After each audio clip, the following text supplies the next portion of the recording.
Nous sommes accueillis aujourd'hui à la délégation Wallonie-Bruxelles. J'aurai l'immense plaisir d'inviter dans quelques instants celle qui nous accueille ce matin, Madame Catherine Brahi. Mais avant cela, je vais donc vous rappeler très brièvement les tenants et les aboutissants de cet événement très important. Il y a de cela 10 ans, la Semaine de la science et des technologies est entrée dans la réalité scientifique de la République démocratique du Congo. Un moment très important qui a pour objectif essentiellement de pouvoir promouvoir l'apprentissage des sciences, améliorer les connaissances, mais surtout, le plus important, eh bien, susciter des vocations. Les enjeux, à l'heure actuelle, sont considérables, car les pays, les États, les nations sont jugés à l'aune de leur capacité d'innovation. Et donc, ce rendez-vous a pour objectif de faire éclore les talents en espérant, bien évidemment, que le renforcement de capacités et les outils les meilleurs puissent être mis à leur disposition. Une initiative qui remonte donc à 2014. Et vous verrez dans le couloir, mais aussi sur scène, ces différentes affiches qui montrent à la fois l'évolution de cette semaine de la science et des technologies à l'aune des différents thèmes. Ce thème, cette année, eh bien, c'est 10 ans au service de la jeunesse, 10 ans de la science et des technologies au service de la jeunesse, victoire du passé, espoir du futur. Cet espoir que beaucoup dans cette salle, parmi les jeunes, représentaient. Je vous dis du fond du cœur chaleureusement bienvenue au centre Wallonie-Bruxelles, et ce n'est pas par distraction que nous vous accueillons. Nous sommes vraiment heureux, chère Zaina, vraiment et fiers, et un petit peu fiers aussi de soutenir depuis la première édition, très modestement, je le précise, cette initiative formidable de la semaine des sciences et des technologies. Bon, vraiment, chère Raissa, quel chemin parcouru. Vraiment, dans le passé, c'est vrai, que de victoires, que d'espoir, mais que d'espoir aussi pour le futur. Voilà, merci à tous. Et cet aspect Union africaine, vraiment, Monsieur le Commissaire, merci beaucoup pour votre présence. Salam, merci beaucoup. Merci infiniment, Catherine.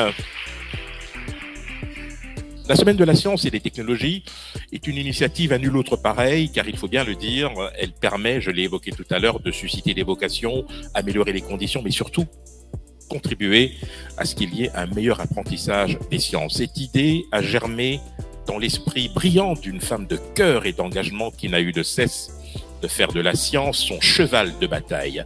Aujourd'hui, nous sommes réunis 10 ans après la première édition et nous allons ensemble accueillir la directrice de Investing in People, qui est également l'initiatrice de la Semaine de la science et des technologies, Raissa Malou. Le lancement de cette édition anniversaire a été fait le samedi 15 avril dans la province du Congo central, à Mbanza-Ngungu, par la ministre provinciale de l'Éducation, du portefeuille Genre, Famille et Enfants, son Excellence Madame Carole Kiatazabou.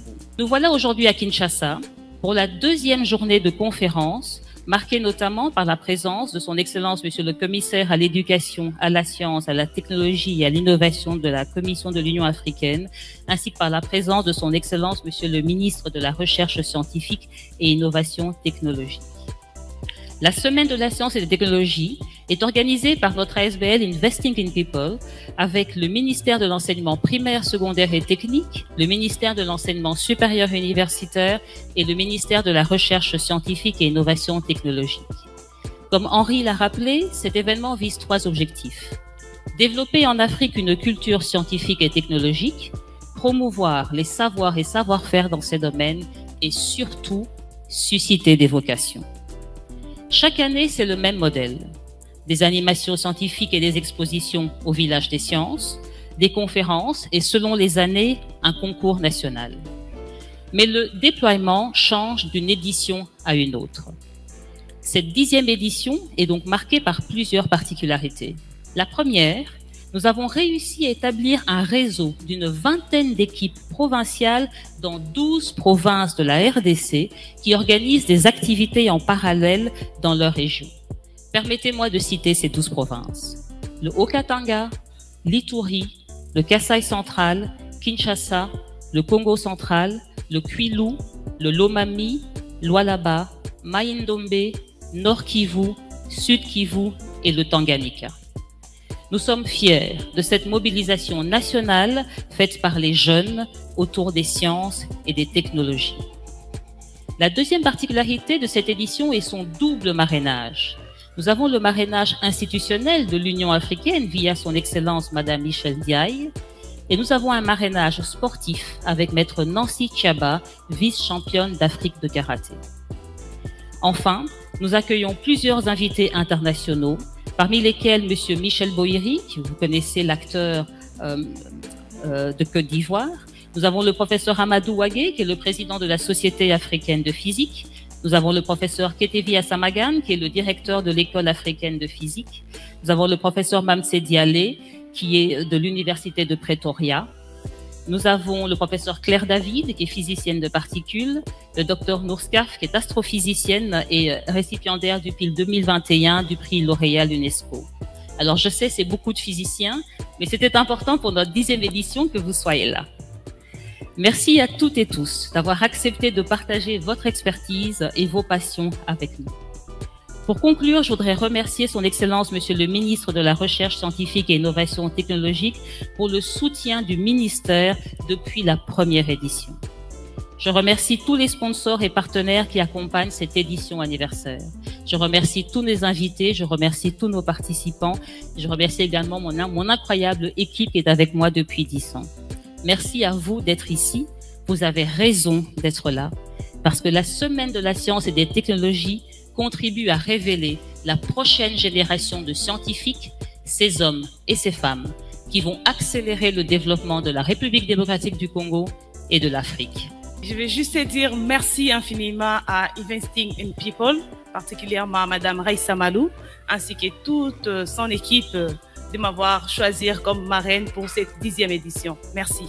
Merci d'accueillir son Excellence, professeur Mohamed Bellossine, commissaire de l'Union africaine en charge de l'éducation et sciences, technologies et innovation. C'est vraiment un privilège et un honneur pour moi de participer à la célébration de cette 10e édition de la Semaine de la science et de la technologie. Je voudrais exprimer d'abord ma profonde gratitude au gouvernement de la République démocratique du Congo et à tous les organisateurs pour avoir minutieusement préparé cet événement très important qui vise à promouvoir une culture de la science et de la technologie en RDC et dans notre continent. Je vous remercie aussi d'avoir invité la Commission de l'Union africaine. Ceci témoigne de votre engagement à vous joindre aux efforts pour concrétiser la vision de l'Afrique que nous voulons d'ici 2063. J'en profite ici pour vous transmettre les salutations chaleureuses du président de la Commission de l'Union africaine, son Excellence Monsieur Moussa Faki Mohamed. Nous le savons tous, l'Afrique est dotée d'une population jeune, dynamique, créative, qui peut amener le continent à atteindre son potentiel de développement économique, social et politique, comme le souligne l'agenda 2063 de l'Union africaine. Nous allons accueillir celui qui a le redoutable privilège de représenter le gouvernement de la République démocratique du Congo. Je vais donc respectueusement inviter son Excellence, Monsieur Gilbert Kabanda, en sa qualité de ministre de la Recherche scientifique et Innovation technologique, à se joindre à moi ici sur ce panel, sous vos acclamations, s'il vous plaît. Ma qualité de ministre, nouveau ministre de la Recherche scientifique et innovation technologique, de prendre la parole, c'est la toute première parole publique que je prends à cette qualité, à l'occasion de la Semaine de la science et des technologies, organisée dans le cadre de la célébration de la Journée mondiale de la créativité et de l'innovation, pour sensibiliser au rôle de la créativité et de l'innovation dans l'analyse et la résolution des problèmes que pose le monde, en particulier en continuelle mutation, où l'innovation se pointe au cœur de modèles de performance. Et avant tout, je voudrais remercier ceux qui ont fait que je sois à ce poste aujourd'hui où ils attendent que je me réalise pleinement. Il s'agit de son Excellence Félix-Antoine Tshisekedi Tshilombo, président de la République, qui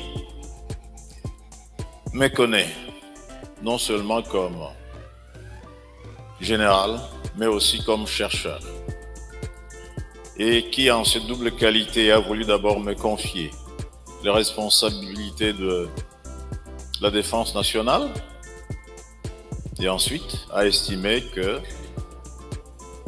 fallait que je puisse prendre aussi celle de la recherche scientifique et technologique.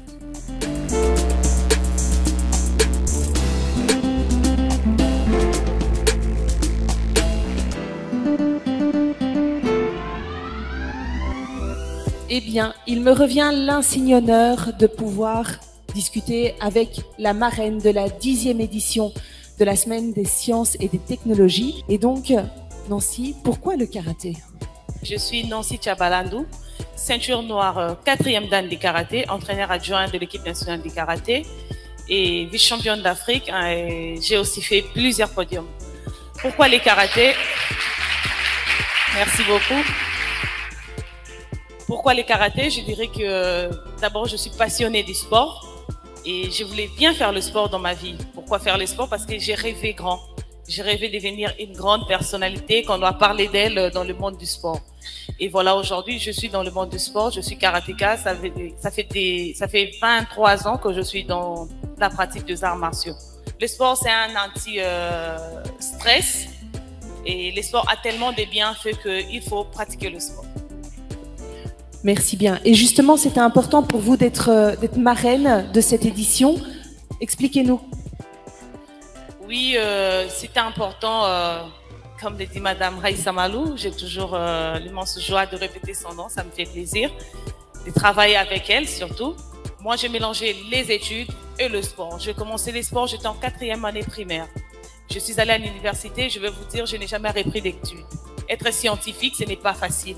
Tout le temps, vous êtes dans les recherches, tout le temps, vous êtes dans les écrits, vous êtes en mouvement. Et si vous ne pratiquez pas seulement le sport, mais les exercices physiques, parce que si je vais parler de sport, le sport, il faut aller jusqu'au niveau de compétition internationale. Mais les exercices physiques, c'est très, très important pour tout être humain.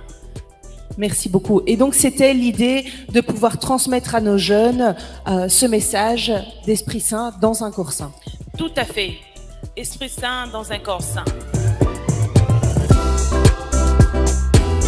Je suis Félix Malou et je vais vous introduire et vous présenter à l'intelligence artificielle, ou IA, sujet très important à l'heure actuelle, surtout du fait que nous sommes en plein dans une révolution de l'intelligence artificielle, une révolution similaire à la radio, par exemple, dans le sens où elle impactera de la même manière la planète, mais à une vitesse et à un degré encore plus significatifs.